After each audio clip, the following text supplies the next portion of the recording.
Salut, bienvenue sur jamdev.fr. Aujourd'hui, j'ai décidé de vous parler de quelques petites fonctions en PHP concernant les chaînes de caractères. Donc ça va être un tuto assez rapide et j'espère que ça va vous plaire. Donc on est parti. Donc qui dit PHP dit Vamp Server installé, je reviens pas dessus. Donc je travaille dans le dossier tuto, dans mon répertoire 3W de WAMP. Donc là, je vais créer une page que je vais appeler index.php. Index.php. Hop. Dedans, une structure d'HTML4. Et voilà. Donc nous, on va faire tout ça au travers d'un formulaire. Donc on se met dans le body, on ouvre une balise form. Voilà. Action, on va mettre index.php parce que le traitement va être dans la même page. Voilà. Et on va créer dedans un input de type texte avec un name comme attribut et on va mettre nom tout simplement. Et donc un input de type submit, donc c'est un bouton envoyé. Là on n'a rien. Au passage, en HTML5, le input de type submit devient un bouton tout simplement. Et on met le nom le texte comme ça. Donc, si on va regarder sur notre navigateur. Alors moi je suis sur Google Chrome et j'ai activé le plugin le bouton envoyé. Donc il ne sert à rien, je l'enlève. Je répète, je suis sur Google Chrome et j'ai le plugin Live Reload installé. Vous voyez le petit logo là, ici LR, je l'ai activé. Du coup, à chaque fois que j'enregistre cette page, ça va s'activer automatiquement. Voilà. Donc vous devrez ou installer le plugin sur Chrome ou alors le faire manuellement. Donc c'est pas bien grave. Voilà, donc j'ai dit qu'on allait faire le traitement dans la page. Donc on va se placer en dessous de la balise form, on va ouvrir PHP. Et on va juste vérifier que les informations sont bien transmises. Avant ça, je vais juste faire un petit peu de mise en forme. Alors je mets ça dans un saut de ligne, entre balise P. Hop. J'enregistre, et voilà, ça se passe. On va laisser ça comme ça. Donc là, on va faire, pour vérifier que le flux d'informations est bien transmis, on va faire un petit printer. Au passage, je vois que j'ai oublié de mettre la méthode dans le formulaire, donc c'est important. Donc c'est $_ post. Donc là, par défaut c'est get, donc c'est pas bon. Donc en fait ici il faut pas oublier de rajouter méthode égale post en majuscule. Voilà. Du coup on devrait être à peu près bon. On va tester le flux. Là on écrit ça, voilà. Ça passe pas, donc c'est normal, c'est parce que la méthode je l'ai mis dans l'input, c'est pas dans l'input, c'est dans la balise form, pardon.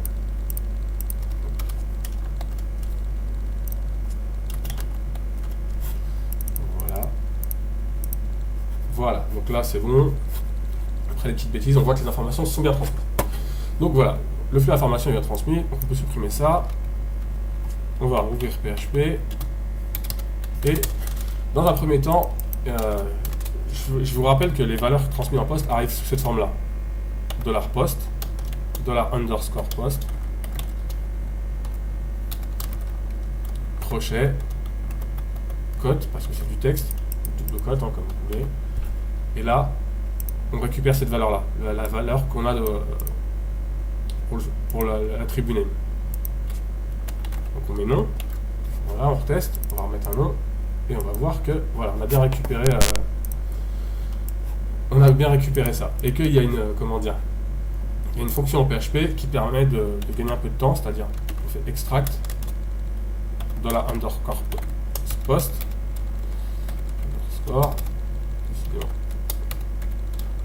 voilà, et du coup on pourra écrire à la place de ça, on va recopier et on pourra simplifier l'écriture et écrire comme ça.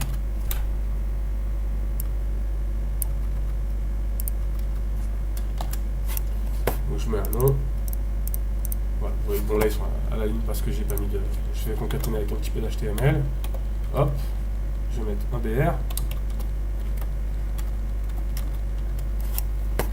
Donc vous allez voir que normalement, voilà.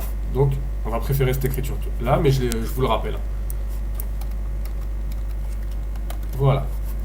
Donc ce message là, ça veut dire que la variable par défaut elle n'est pas définie, ce qui est vrai, puisque quand on arrive sur la page index.php, on n'a pas encore entré de variable, du coup elle n'existe pas, donc ça, elle signale ça comme une erreur.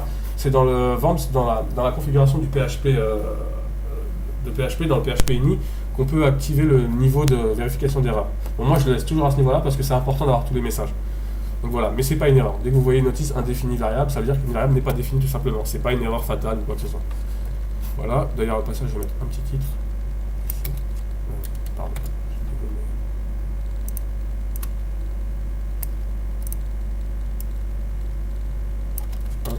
Fonction chaîne de caractères.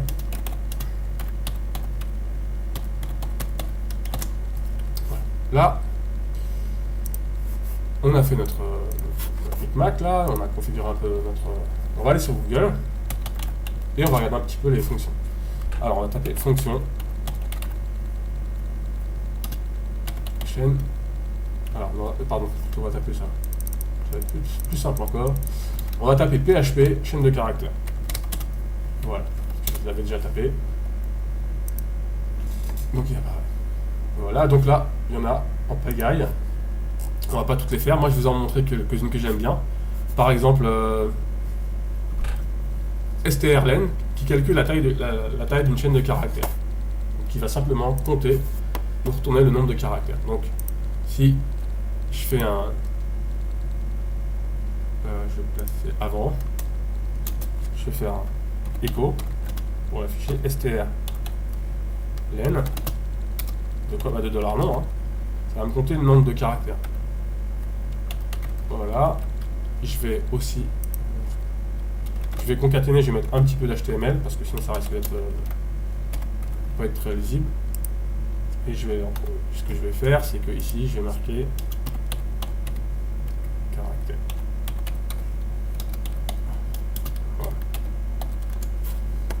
Voilà, donc là, comme je vous ai dit, c'est normal, 6 caractères. Et on va faire une petite mise en forme, on va dire que hop.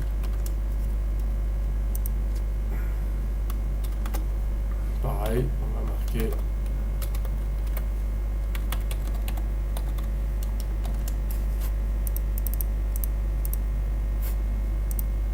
là je l'ai pas enregistré, pardon. Et là, on va mettre un BR aussi.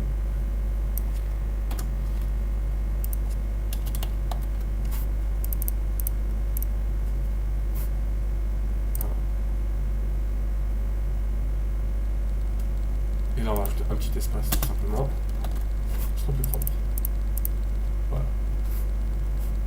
Donc on a notre nom qui possède 2 points.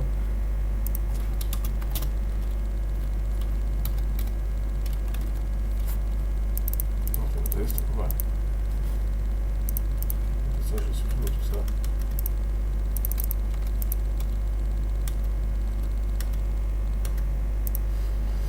Voilà. Bon, maintenant, on va utiliser notre fonction. Mettons que là, j'ai tapé MMM. Si devant, derrière, je mets des espaces, et devant, je mets des espaces.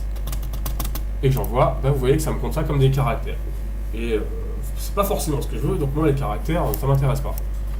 Donc, il y a une fonction qui est pas trop mal, c'est trim, mais il faut faire attention de la manière dont on l'emploie, mais voilà. Elle va supprimer, comme c'est écrit, supprime les espaces en début et en fin de chaîne. Donc, nous, ce qu'on va faire, c'est qu'avant ça, on va faire $nom égale prime de $nom. Donc ça va nettoyer $nom des éventuels espaces qu'il pourrait y avoir. Donc là, on va prendre celui-là, on va vérifier, et voilà, 6 caractères. Et non pas, si j'enlève ça, vous allez voir, je vais neutraliser plutôt. Si je remets cette ligne-là, hop, vous voyez bien que c'était 18, et si je la réactive, et que je relance mon M, il va nettoyer les espaces avant et à la fin d'un caractère. Ça, c'est la... Voilà, ça, c'est une des fonctions que j'aime bien. Et il y a une autre fonction que j'utilise aussi. C'est surtout quand j'envoie des données à la base de données, c'est celle-là, str to lower, c'est-à-dire que ça va transformer en minuscule. Elle existe en PHP, en PHP, enfin, elle existe dans tous les langages, JavaScript, ce que vous voulez, en CSS même. Donc c'est pareil, on va faire un $nom. Hop. To lower de $. Du coup, si je vais pour l'instant la neutraliser pour qu'on puisse voir l'exemple, voilà. Donc là, on va taper un nom en majuscule. Alors, on met ça, on envoie, ça nous affiche là, on la réactive. on envoie des majuscules, et vous voyez que ça transforme en minuscules. Voilà, donc écoutez, je pense que... Donc ces petites fonctions-là, c'est très pratique quand on envoie quelque chose à une base de données. Surtout que c'est du PHP, donc c'est des sécurités relativement sûres. Ça permet de nettoyer un petit peu les mots qu'on va envoyer à la base de données. Il y aurait aussi... il y a le str replace qui remplace les caractères quand vous avez des caractères accent aigu, machin et compagnie. Voilà, bon. Déjà j'utilise ça et je pense que c'est déjà pas mal pour nettoyer un peu. Qu'est-ce que... Alors il y a le contraire de str to lower, mais je n'utilise jamais, c'est pour transformer en majuscule qui est là. Qu'est-ce que je pourrais vous montrer? Qui supprime les slash. Il y a similar text qui va comparer des textes. Hein. Enfin voilà, bon, j'espère que, bon, bah, grosso modo, c'est la même utilisation, hein, ça marche comme je vous ai montré. Donc voilà, j'espère que ce petit tuto vous a plu et je vous dis à bientôt pour de nouveaux tutos. Salut!